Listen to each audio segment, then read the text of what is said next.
El día de hoy estamos con un invitado muy especial. Bienvenido Roberto al canal.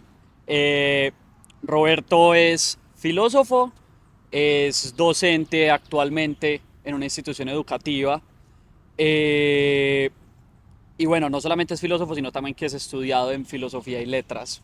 Entonces, bueno, ahí es un bagaje un poco distinto también al mío. El día de hoy vamos a estar hablando del idealismo dialéctico desde Hegel. La idea es que Roberto venga a explicarnos un poco de qué manera concebía Hegel el concepto de dialéctica y luego de qué forma es este concepto adoptado por Marx y pasamos a hablar de materialismo dialéctico, de idealismo dialéctico a materialismo dialéctico.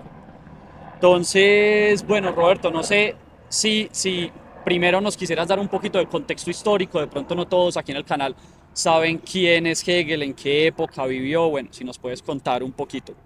Bien, Hegel es un filósofo alemán, nacido a finales del siglo XVIII y muerto a inicios del siglo XIX.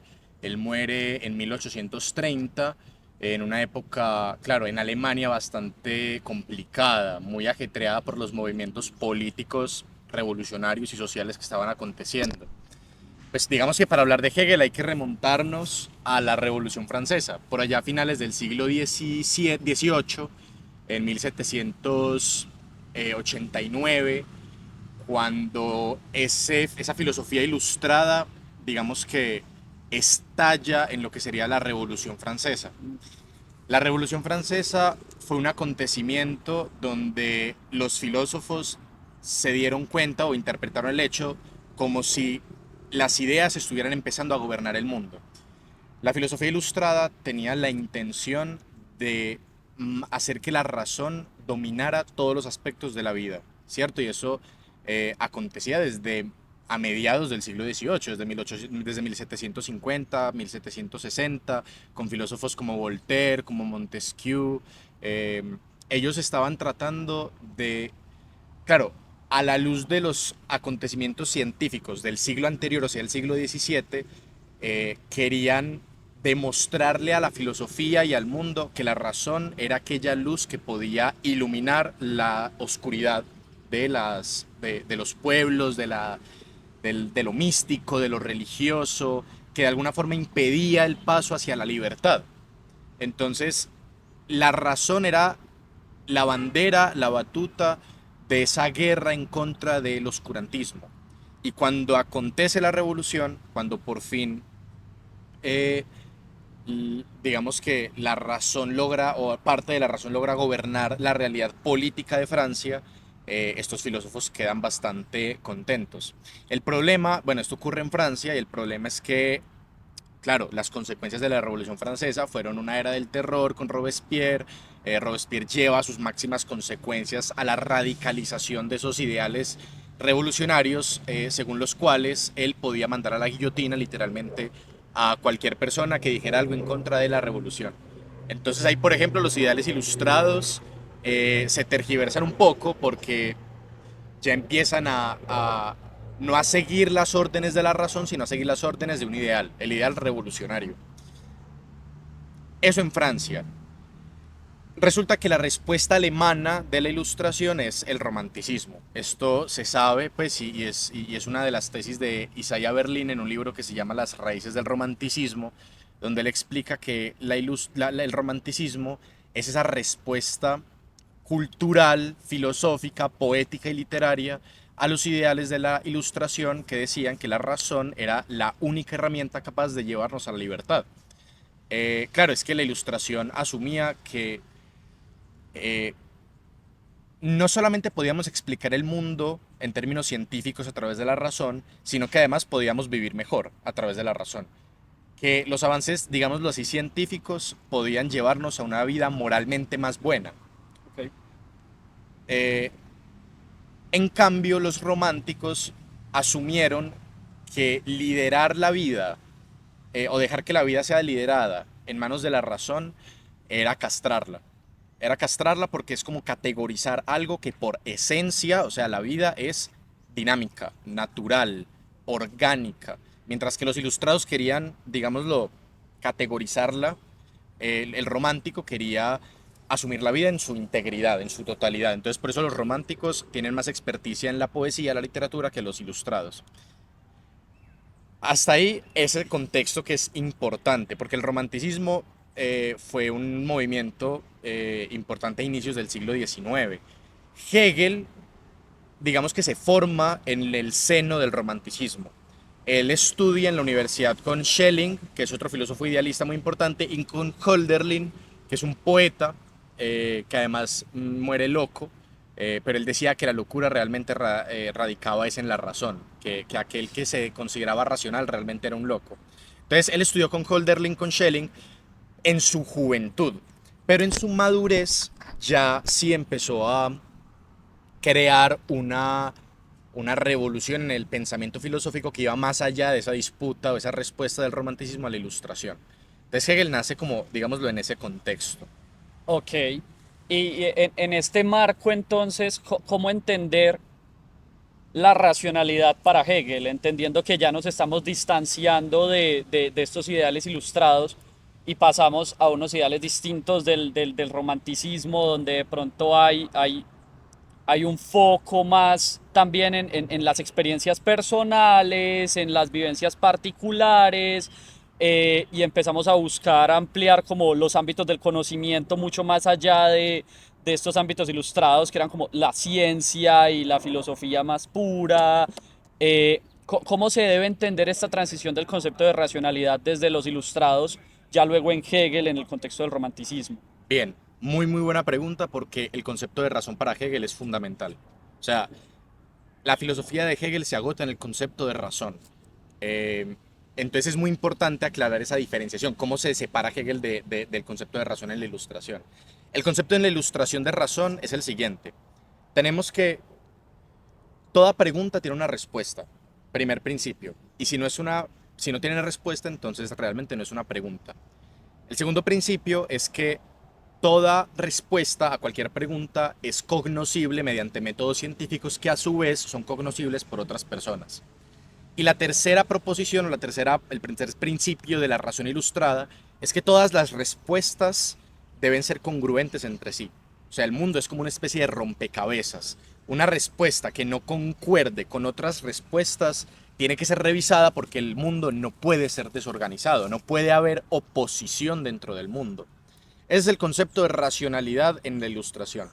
El concepto de racionalidad en Hegel, en cambio, se refiere a algo mucho más abierto, a la totalidad del mundo como una diversidad de tesis y de antítesis. Voy a lo que esto significa. Eh, para Hegel, la realidad tiene que ser gobernada por la razón. O sea, la razón tiene que gobernar la realidad. Eso lo empezaron a ver los ilustrados, pero Hegel lleva más allá este concepto. ¿Qué quiere decir que la realidad se vuelva racional? O sea, que la realidad sea gobernada por la razón, que toda la realidad tiene que ser concebida como un sujeto. Esto es muy Ok. importante. Y para Hegel, ¿qué significa un sujeto? Un ente que tiene un desarrollo dialéctico. Eso es un sujeto.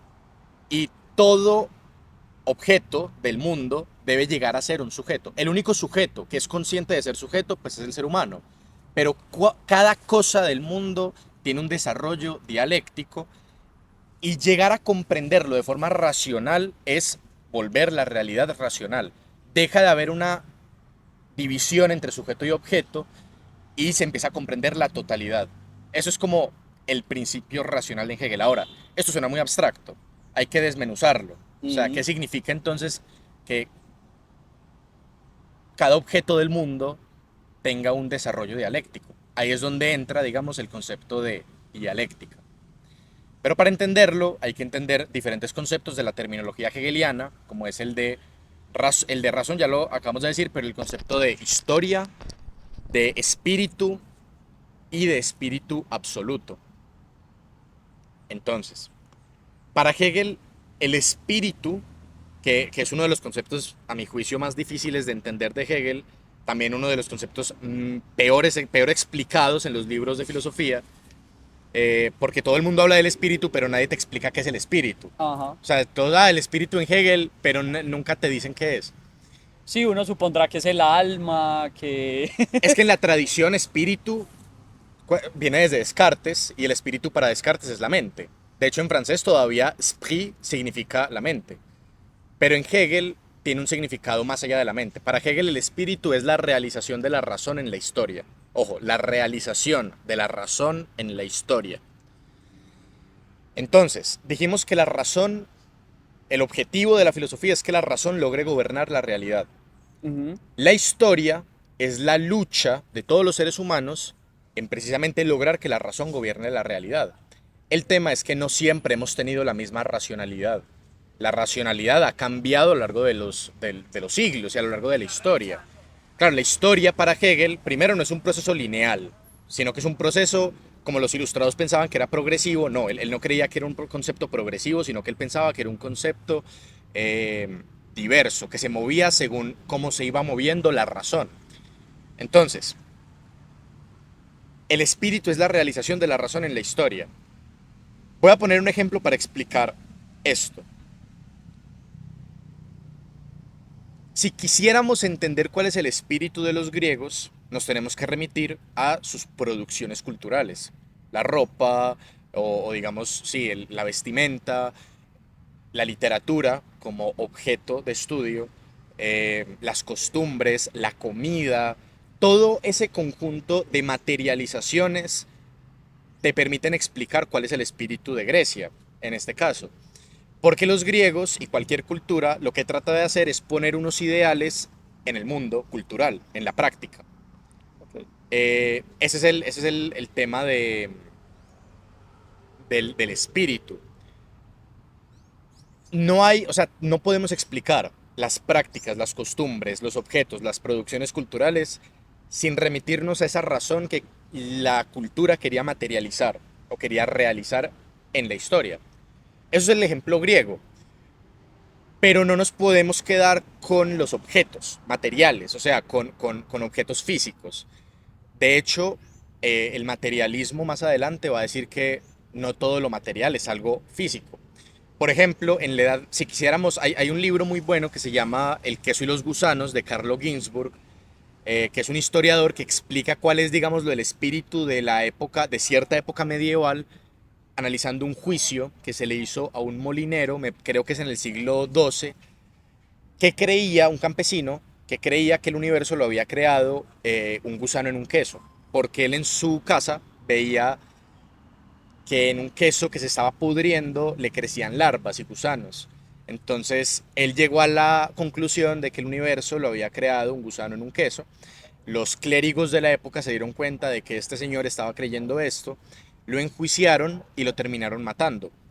Un juicio es algo material, porque necesita de una institución que es material, que en este caso era la iglesia, necesita de burócratas como los clérigos, los jueces, necesita de un acusado, y todos estos son entes físicos, son personas, necesita de unas leyes, necesita de unas creencias, y digamos que toda esa parafernalia del juicio se explica eh, como el espíritu. Es la materialización de la razón en la historia. Una racionalidad medieval que creía que había que matar a todo aquel que no creyera que el universo lo había creado Dios. Entonces, la creencia o la racionalidad que dice que el mundo, perdón, que todo aquel que no creyera en Dios tenía que morir, se materializó en la historia a través del juicio. Ok. Ese es el espíritu. A día de hoy existe un espíritu de la época que se puede traducir en todas aquellas prácticas, costumbres que nosotros hacemos, usamos, tenemos para materializar una serie de ideas que hemos construido a lo largo de la historia.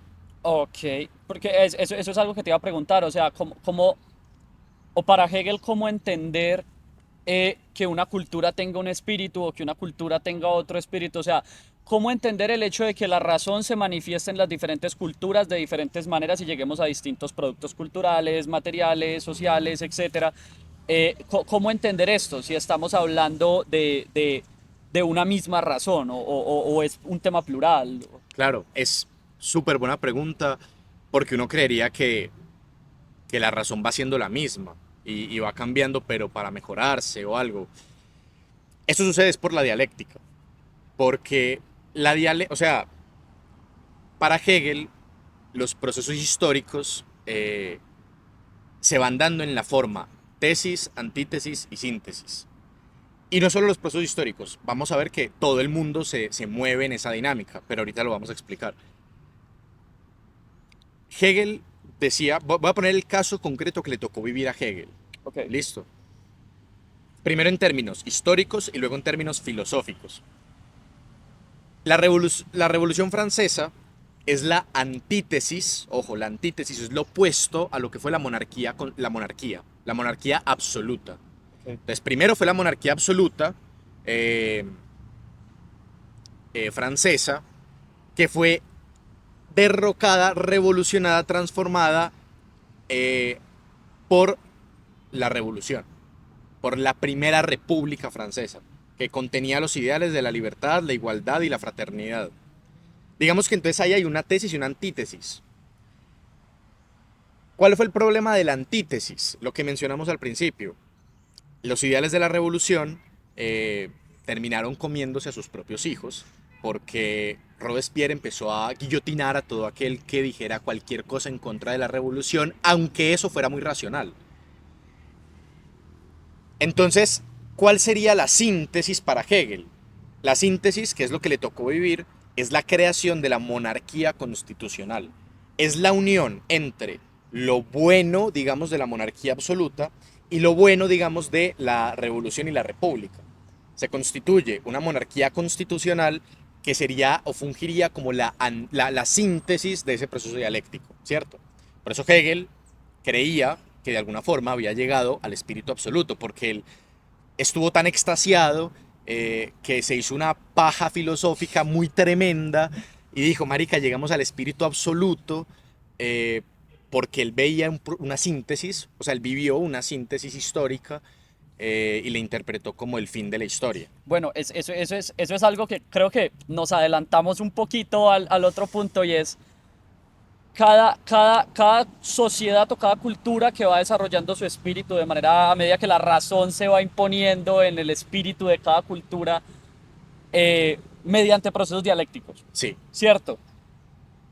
¿Cuál es el final? O sea, si yo como cultura empiezo a construir conocimiento, empezamos a desarrollar tecnologías, empezamos a hacer aparatos institucionales, etcétera, ¿cuál es ese momento en el que decimos, bueno, ya, síntesis, tesis, antítesis, síntesis, tesis, antítesis, síntesis, en algún punto vamos a llegar a un techo? ¿En ajá, qué momento termina como sí, el proceso? Como para explicar también un poco más a qué nos referimos con el espíritu sí, absoluto. sí, sí, sí, totalmente.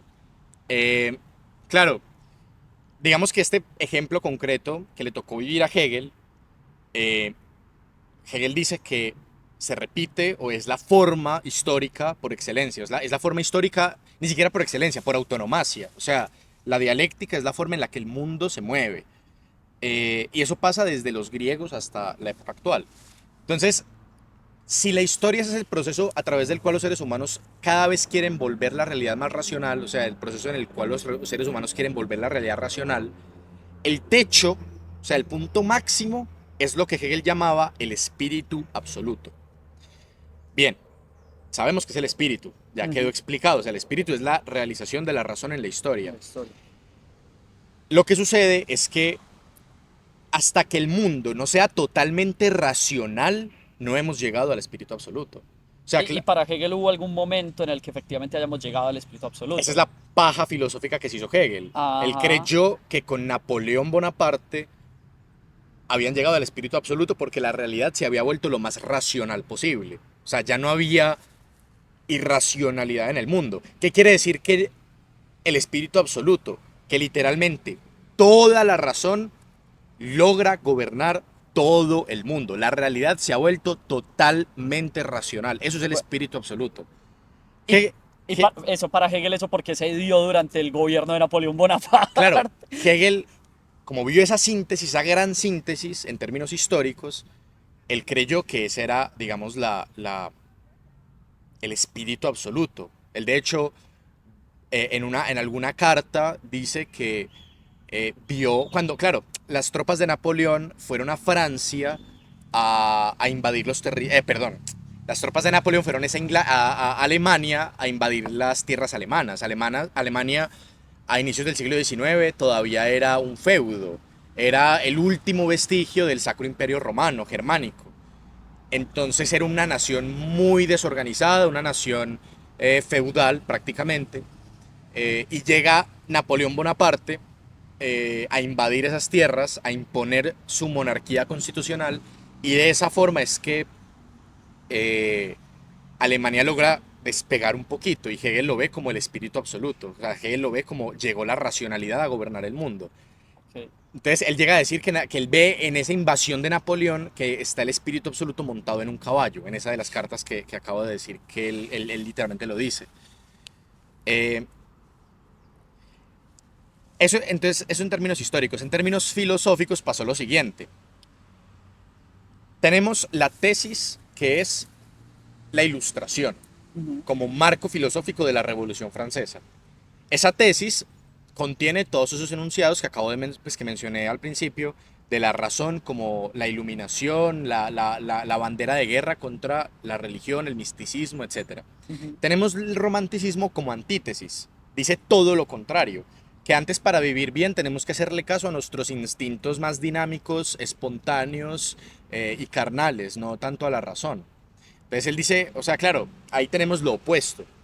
El idealismo para Hegel, el idealismo que crea Hegel, o sea, el idealismo, claro, ya existía, el idealismo lleva existiendo desde Platón, pero el idealismo de Hegel es esa síntesis entre ilustración y romanticismo.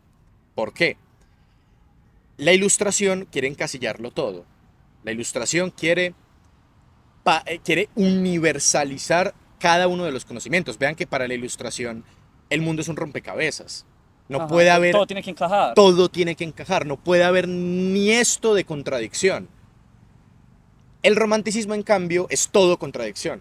En el romanticismo solo hay desorden, en el romanticismo hay noche, hay oscuridad, en el romanticismo importa más lo particular que lo universal, importa tu percepción del mundo, no importa qué diga la ciencia del mundo, importa tú cómo vives el mundo, como ser humano, y así con todos los seres humanos. Entonces, incluso el romanticismo tiene un ideal precisamente de retomar las costumbres folclóricas y propias de la nación alemana. Mientras que la Mm. Ilustración quiere universalizar el conocimiento a todo el mundo, el romanticismo, en cambio, quiere particularizar el conocimiento y cada vez darle más valor a lo propio. Hegel construye un sistema idealista según el cual la razón sigue siendo la parte más importante, como en la Ilustración, porque el fin de la historia es llegar al espíritu absoluto. O sea, claro, Hegel va a tener una filosofía de la historia supremamente teleológica. O sea, la historia, como ahorita lo decíamos, tiende al espíritu absoluto. Ajá, tiene una Tiene una dirección. dirección donde el mundo se vuelve racional, donde la razón logra gobernar el mundo. Eso es un proyecto ilustrado. Hegel toma eso de la ilustración, pero también entiende que el mundo se compone de contradicciones. Esa es, de hecho, la médula espinal de la dialéctica. O sea, la síntesis es la unión de dos opuestos, de la tesis y la antítesis. Si los procesos históricos van tesis, antítesis, síntesis, esa síntesis se convierte en otra tesis que después será contradecida por una antítesis y por Ah, otra síntesis y así sucesivamente. Cuando lleguemos al espíritu absoluto, o sea, al momento en el cual la síntesis máxima. la síntesis suprema máxima donde la razón logra gobernar el mundo, esa síntesis máxima, que sería la totalidad, el todo, el mundo, contiene todas las contradicciones que han sucedido a lo largo de la historia. Ok. Y ahí es donde llegamos a la gran famosa y malinterpretada frase de Hegel: el ser y la nada son lo mismo. ¿Por qué el ser y la nada son lo mismo? Porque el todo, para que sea todo, tiene que Tiene que. contener la nada. ¿Cuál es la máxima antítesis del ser? La nada. Nada. Entonces, la síntesis máxima contiene ser y nada, contiene todas las contradicciones que han sucedido en el mundo. Entonces vean que Hegel mezcla en su síntesis la ilustración o los ideales ilustrados de la razón, pero también la particularidad, el desorden, si se quiere decir así, el caos del romanticismo. Esa es la gran síntesis, y Hegel, claro, Hegel con esa síntesis histórica, esa síntesis filosófica, cree que la historia ha llegado a su fin. Eso te iba a decir, o sea, ¿cuáles son esas implicaciones de decir, listo, ya alcanzamos el espíritu absoluto, alcanzamos esa síntesis máxima? Entonces, ¿qué sigue? O sea, ya lo que estás diciendo, o sea, es el fin de la historia y para la filosofía, ¿qué continúa después? Ajá. Pues hay dos implicaciones, dos consecuencias. La primera es el fin de la historia. Claro, si la historia, en términos hegelianos, es la lucha de los seres humanos por volver el mundo racional, pues cuando el mundo ya se ha vuelto racional, ya no hay lucha, ya no hay historia. Llegamos a un punto de estabilidad histórica y filosófica. Y la segunda consecuencia o implicación es el fin de la filosofía. Digamos que la filosofía deja de ser necesaria porque la tarea del filósofo es la crítica. El filósofo es aquel que trabaja con conceptos. Lo voy a decir de la forma más vulgar que se me ocurre, y es que el filósofo es aquel que compara la realidad con la razón, con los ideales de la razón. Entonces, si el filósofo ve que el mundo es irracional, digamos de que para ser muy precisos con la terminología, el mundo que no se ha vuelto racional no es realidad, es apariencia. Entonces el filósofo es aquel que es capaz de discernir entre la apariencia, o sea, el mundo que no se ha vuelto racional, y el mundo más verdadero, que sería el mundo ideal. Cuando este mundo ideal, o de la razón, logra gobernar el mundo real, la apariencia, el mundo real, digámoslo así, eh, ya no hay tarea crítica, Ya no hay ya necesidad no hay que comparar de nada. comparar. Sí, porque ya, o sea, una cosa y la otra son lo mismo Sí, para Hegel. para Hegel, claro, Ya lo que es lo más racional, ya efectivamente es lo más racional en la práctica, ya no es un exacto. ideal que estamos buscando alcanzar. Entonces ya la filosofía no es necesaria porque ya la filosofía no se tiene que preocupar por lo ideal, por el idealismo. O sea, ya el mundo más verdadero, el mundo de las ideas, logró gobernar el mundo de las apariencias, el mundo real. Y así es como llegamos al fin de la filosofía. Ok. Eh, bueno, el de la filosofía y el de la historia, ¿por qué hablaríamos? Bueno, mentira, no, mi pregunta concreta es, para Hegel, en el momento concreto en el que él vivió, y lo que vos contás ahorita, la República Constitucionalista es el culmen, Ajá. La ¿cierto? monarquía La monarquía constitucional, sí. constitucional, epa.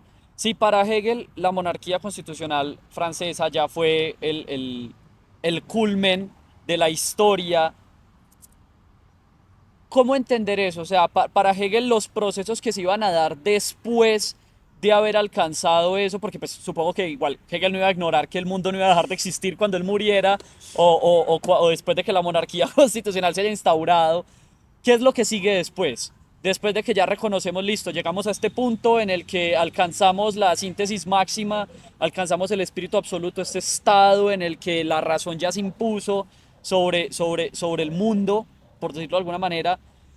Eh, en términos cronológicos, ¿eso que va a pasar después qué es? Ya no es Sí. historia, ya no... No, es súper buena pregunta porque efectivamente el mundo siguió. O sea, Hegel se murió. Eso Sí, parece. en 1830 y Hegel no se alcanzaba ni a imaginar lo que iba a ser el siglo XX, por ejemplo. Sí, claro. Eh, claro, a ver, yo creo que Hegel, por la emoción del momento, se hizo una paja filosófica muy Se dejó tesa, llevar. se dejó llevar porque efectivamente no hemos llegado al espíritu absoluto. O sea, eso hay que tomarlo con muchas pinzas. Eh, digamos que Hegel llega a un punto donde es extremadamente idealista. Y ese idealismo a veces choca con lo que fue el siglo XX y con lo que fue el desarrollo posterior de la historia. Sin embargo, o sea, creo que hay ideas de Hegel que podemos dejarlas en su contexto, pero hay otras que lo trascienden. Y hay otras que nos sirven mucho a día de hoy y que todavía son supremamente importantes para entender nuestra realidad histórica, social y cultural. Y yo creo que esa es la idea de la dialéctica. Y eso con lo que empezamos diciendo que todo el mundo tiene que convertirse en un sujeto porque cada cosa tiene un desarrollo dialéctico. Que el único ente que tiene autoconciencia y conciencia sobre sí mismo y su propio desarrollo es el ser humano. Ni siquiera, pues, no, un árbol o una institución como tal no tiene conciencia de sí misma, solamente los seres humanos que las construimos. Entonces, ¿qué es la dialéctica en ese sentido y qué se rescata? Los tres principios básicos de la dialéctica, que son, no podemos considerar cada parte de un proceso dialéctico por separado. O sea, el proceso dialéctico de tesis, antítesis y síntesis tiene que considerarse siempre en conjunto. Esto Hegel lo narra de una forma muy descriptiva, muy bella, en el prólogo a la fenomenología del espíritu, con una analogía a la flor. Básicamente él dice que en el crecimiento de una flor hay varios procesos. El primero es el de la semilla. Ujú. De la semilla crece una planta. La planta, para Hegel, podríamos decir, en ese proceso histórico, ese desarrollo orgánico, es antítesis de la semilla. O sea, la planta niega a la semilla. Y la síntesis entre las dos, si se puede, es la flor. Entonces, no podemos considerar la planta o el proceso de crecimiento orgánico de la planta de forma separada. O sea, para entender la totalidad de la planta tenemos que entenderla precisamente en su totalidad orgánica. No podemos separar sus partes por separado, porque si la planta es la antítesis o la negación de la semilla, pues entonces tenemos que estudiar la planta con relación a la semilla y después la flor con relación a la planta y a la semilla. Claro. Eh, Eso de hecho es muy interesante en términos historiográficos porque es el primer filósofo o de los primeros filósofos que utilizó analogías orgánicas gracias a los desarrollos biológicos de la época. El último filósofo idealista, bueno, no, el último no, pero el otro gran filósofo idealista que fue Kant, tenía una filosofía mecanicista, se basaba en la física newtoniana. Ujú. Hegel trata de superar eso haciendo analogías más bien orgánicas, pero bueno, eso como Claro, ya paréntesis. le tocaban otros desarrollos. Ajá, Eh, bueno, eso te iba a decir, antes de pasar ya como a lo que va a ser la recepción de estas ideas del idealismo dialéctico, eh, te quería preguntar, y como para no dejar para no dejar lugar a dudas sí, sí. a los espectadores también del video, es de qué manera entender o en qué punto concretamente estaba pensando Hegel aportar con la idea de la dialéctica. O sea, Exacto. eso es lo que te iba a decir, porque bueno, digamos, nosotros damos el ejemplo con la planta, Ajá. pero yo supongo que Hegel no estaba teniendo pretensiones de hacer mayores aportes a la botánica. Igual que seguramente habrá hecho ejemplos con otras disciplinas o podemos aplicarlo a otras disciplinas, pero las pretensiones no es de hacer un aporte ni a la física ni a otras disciplinas concretas, pues ya empíricas. ¿Cuál, ¿Cuál es el nivel en el que Hegel piensa la dialéctica y de qué manera se va a relacionar esto con otras disciplinas? ¿O en qué Claro. disciplina ubicamos a la dialéctica? Sí, sí, sí, no, es súper buena pregunta y precisamente a eso iba. O sea, el primer, o sea, la dialéctica tiene como tres principios. El primero es ese, no podemos Ujú, considerar las cosas, las partes de un todo por separado. ujú. Es una idea que a día de hoy nos sirve bastante y digamos que a tu pregunta que va dirigida hacia a dónde aporta es algo fundamental. O sea, Hegel está pensando es en el fundamento de cualquier otra disciplina. Y lo está haciendo es en términos históricos, porque finalmente los que construyen las diferentes disciplinas son seres humanos que son necesariamente seres históricos. Y pues claro, esa va a ser por ejemplo la intención en La ciencia de la lógica, otro de sus libros, donde precisamente aporta es que dice que la dialéctica es esta nueva forma de hacer lógica, y es una nueva lógica. Entonces la primera parte de la dialéctica es no podemos considerar en una totalidad a sus partes por separado.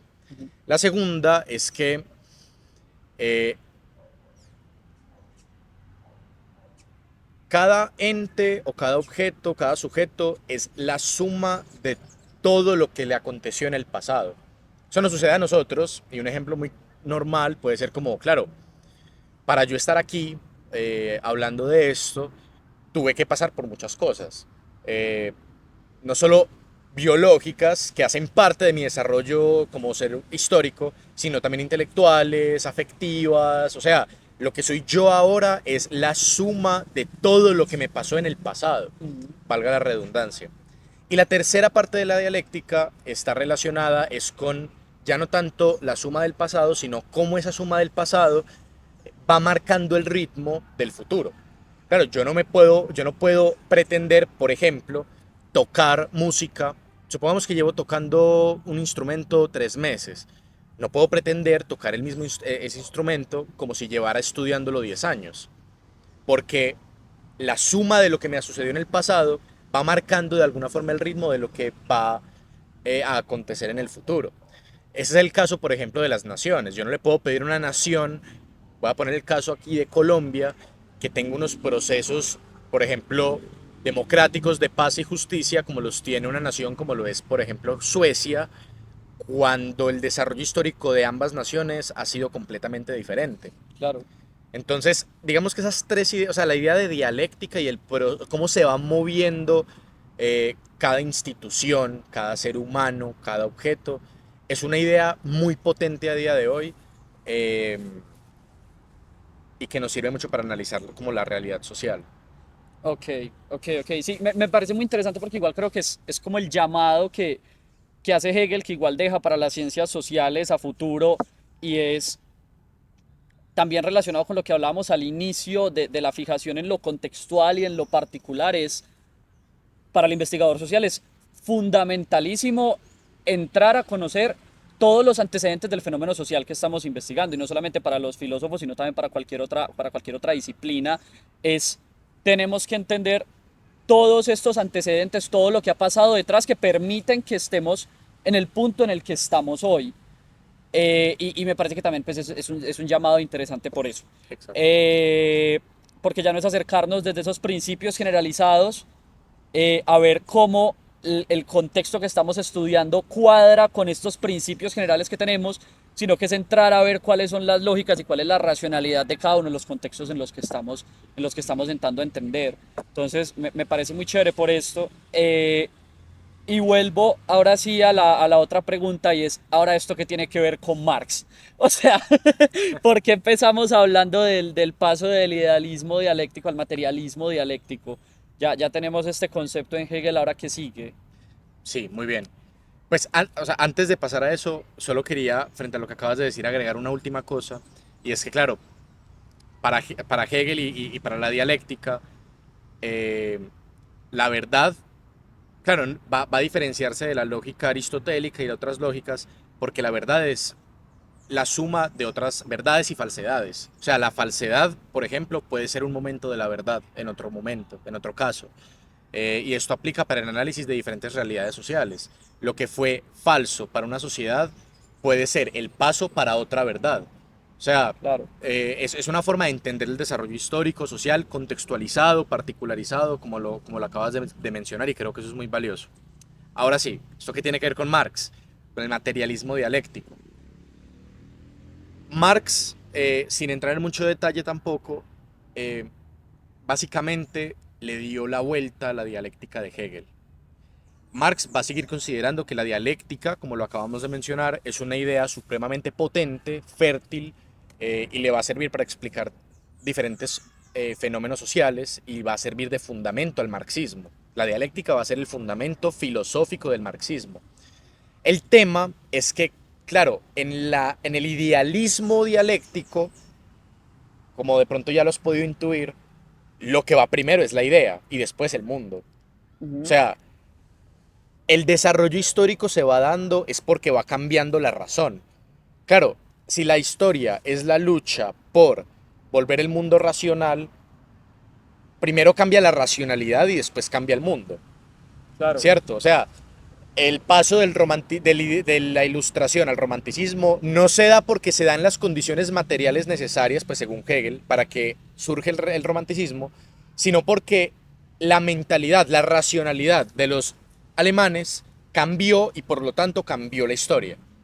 Claro. O sea, primero la prelación, la prioridad es la mente, la razón, el ideal, y después el mundo se transforma. Primero hay que, o sea, para Hegel primero hay que transformar la razón y después el mundo. No, porque igual para Hegel lo material, que es el espíritu de cada pueblo, es finalmente la realización de la razón Exactamente. en esa comunidad pues, en la que estemos hablando. Para Marx no es así. No. Para Marx, la razón o las ideas son el producto de las costumbres, prácticas, usos de una comunidad en específico. Marx lo va a analizar, obviamente va a analizar es a la sociedad occidental capitalista, europea de la época. Claro, Marx muere en 1881. Marx vivió mucho más años que Hegel, pues, o sea, Marx es posterior a Hegel, y él va a analizar, va a decir que la realidad social del capitalismo es producto de las prácticas del capitalismo. De hecho, por ejemplo, él va a decir que la propiedad privada, como idea, como derecho, es producto del trabajo alienado. ¿Y el trabajo alienado qué es? Es una práctica. O sea, para Marx, la idea, para Marx, la razón, si se quiere, es consecuencia de las prácticas, de las relaciones, de lo material. Y para Marx lo material no se reduce, como lo dijimos, a lo físico. Las palabras, el lenguaje es material. Si yo a vos te digo, o te doy, te digo un acto eh, ilocutivo, me parece, y tú performas un acto perlocutivo, si yo te digo como, Sebas, por favor toma agua, que tiene los labios secos, y tú Yo tomas agua, efectivamente saco mi termo y tomo agua. eso es algo, o sea, cambia el mundo con el lenguaje, o sea, el lenguaje es material. Entonces, digamos que lo material para Marx va más allá de lo físico. Eh, pero lo material entendido de esta forma, como relacionamiento, como instituciones, como prácticas, es lo que va a constituir la racionalidad, las ideas, la razón. Claro, esto ya en la filosofía de Marx, como te acabo de decir, va a justificar por qué hemos llegado a la realidad social del capitalismo. Nosotros no creemos, o sea, creemos que el capitalismo es nuestra esencia humana, que el egoísmo es parte de nuestra esencia humana como idea, es porque estamos metidos en unas prácticas que literalmente nos hacen creer eso. Claro. Y de hecho, claro, Marx, por eso el materialismo dialéctico lo que nos dice es, efectivamente la realidad se mueve de forma dialéctica, no, los tres principios de la dialéctica, o sea, no podemos considerar las partes de forma aislada, no podemos marcar el ritmo de una nación o de una persona sin tener en cuenta su pasado. Todos estos principios dialécticos, lo único que tienen que hacer, o sea, lo único que tenemos que hacer para entenderlos bien es darles la vuelta.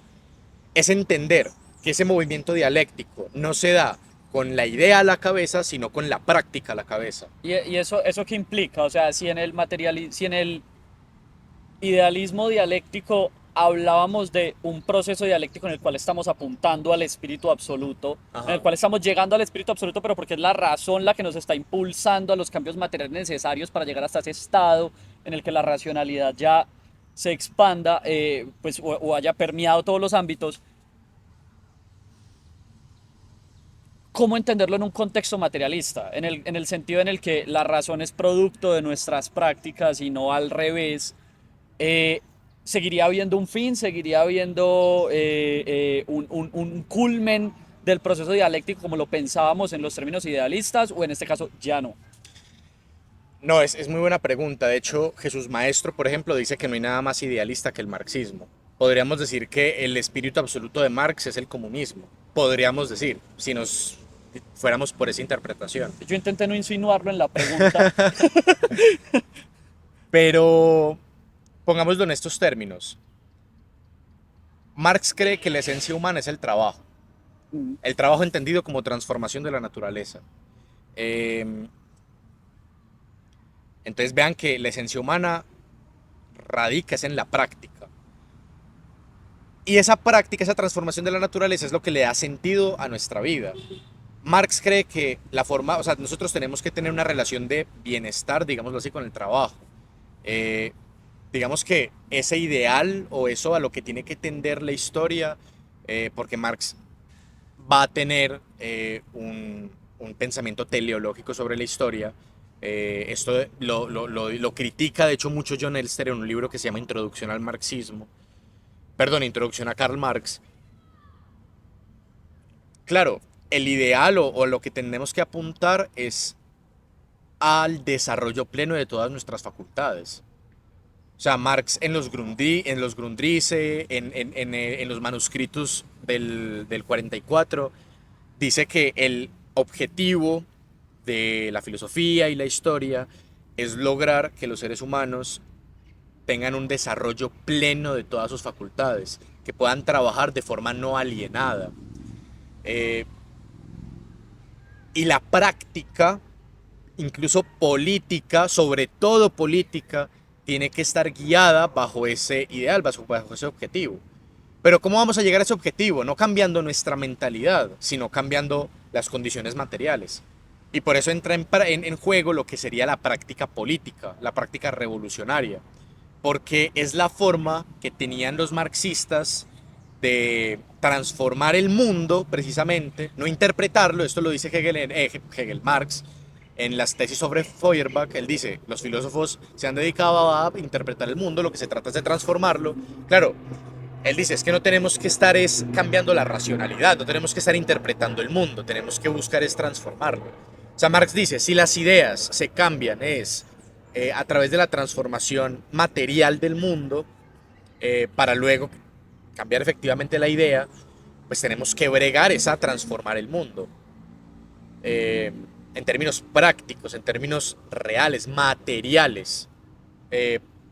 Y así es como se va gestando de forma, digámoslo, dialéctica el desarrollo histórico. Entonces, para Marx, ya la historia no es la lucha por volver el mundo racional, sino que es la lucha de clases. Claro. O sea, ahí ya cambia totalmente, porque claro, se le dio la vuelta. O sea, ya el punto central de la historia no es alcanzar un ideal, es transformar lo material. Claro, ok. Igual, vos dirías que, y ahí ya pues ya más preguntas hacia vos, pues, que hacia Marx, y como para ir cerrando un poco, Sí. eh, podríamos decir que igualmente estos ideales a los que vamos a apuntar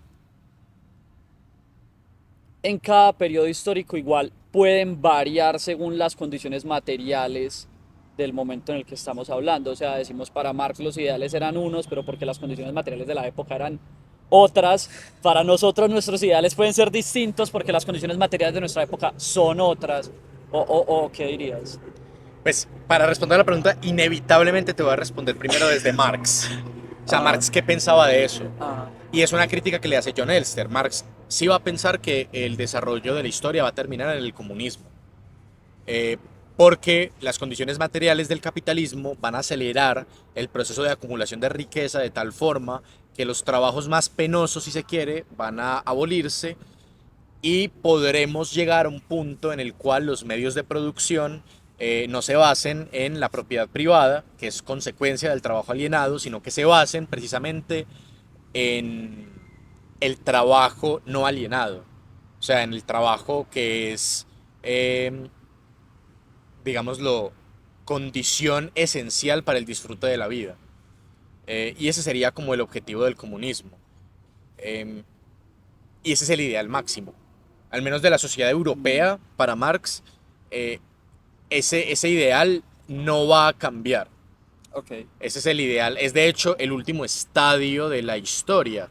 Ujú. Marx propone diferentes estadios, desarrolla unos más que otro, propone el asiático, que incluye en el asiático pues a los indígenas particularmente, latinoamericanos, pues suramericanos.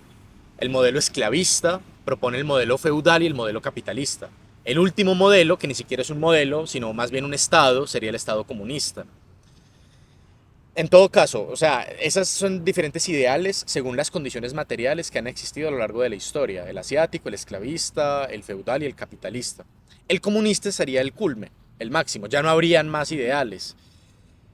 Eh, Para Marx. para Marx. Ahora, para Pero igual me mí, adelantaste que había una crítica. sí, realmente creo que, y Creo que el marxismo analítico y John Elster fueron muy acertados en decir que eso no tenía realmente una base epistemológica muy firme. Eh, y particularmente me paro en Marx para criticar esta idea de Marx. La historia tiene algo de azar. Yo no creo que la historia tenga una dirección, sino que la historia se va dando incluso de formas muy azarosas.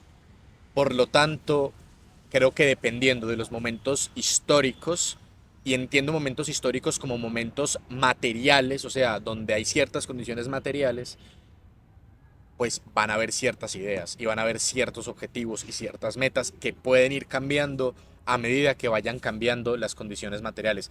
Yo sí soy un materialista en ese sentido, yo estoy de acuerdo con Marx en que la realidad social es praxis humana. O sea, la realidad social la construimos nosotros con nuestras prácticas, usos, costumbres, instituciones. Pero no creo que haya de alguna forma una teleología ahí. Ok, Y creo que los ideales, nuestras creencias van cambiando según nuestras prácticas vayan cambiando. Y nuestras prácticas, como son materiales, van cambiando los ideales. O sea, yo creo que efectivamente va cambiando según no solo el paso de la historia, sino también los contextos. Nosotros no tenemos las mismas prácticas aquí que en otro país. Incluso dentro de la misma Colombia tenemos muchísimos contextos donde hay muchísimas otras metas. Entonces, yo diría eso. ok. Bueno, muchas gracias.